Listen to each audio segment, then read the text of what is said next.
Hey everyone, welcome back to my channel. Today we're gonna have a collaboration with a new organization for environmental awareness started by my friend called Litters2Greens. We're gonna talk about how to portion food like a professional, how to plan your meals accordingly, and how to save money for grocery shopping.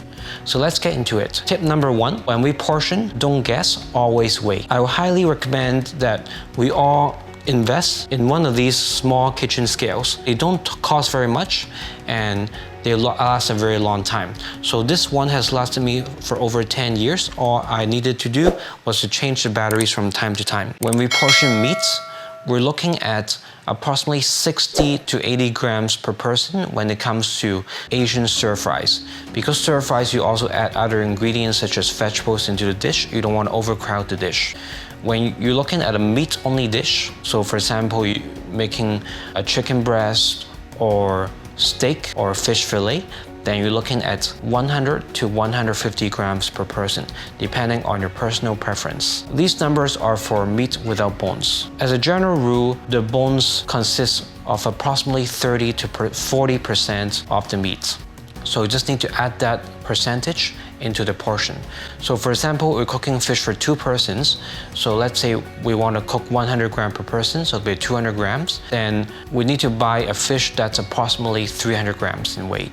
And for dry carbohydrates, when we cook dry pasta, we are looking at 80 to 100 grams per person. For rice, it's approximately 80 grams. Let's talk about why there's food waste in the first place. It's mainly because of the overproduction from the suppliers and us as customers buying more than needed. Now, just a quick fact, a single production of apple requires more than 125 liters of water. And if it's 1 kilo of beef, that requires 15,400 liters. That's more than the entire Lake Geneva. So next time you think about throwing something away, think about this fact for a minute. Tip number 2, clean your fridge and cupboard regularly, approximately once a week, and especially before you come up with any shopping list for groceries. That way, you'll be surprised to find you actually have lots of ingredients which you're planning to buy, especially when it comes to condiments and dry foods.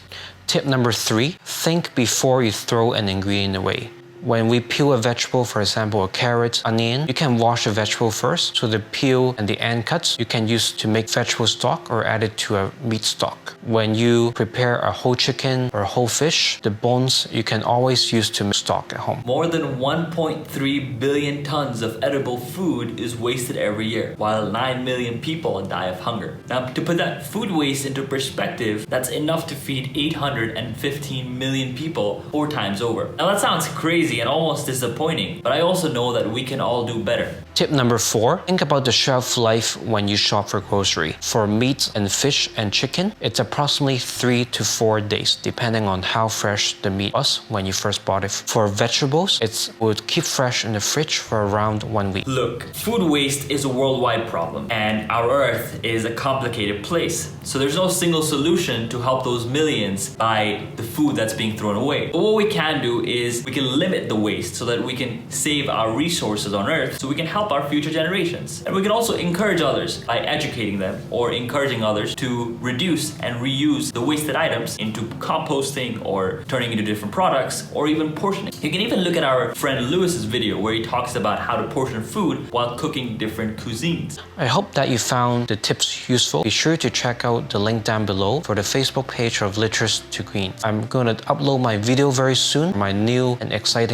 delicious recipe to share with you. Thanks for watching. Until the next video, goodbye.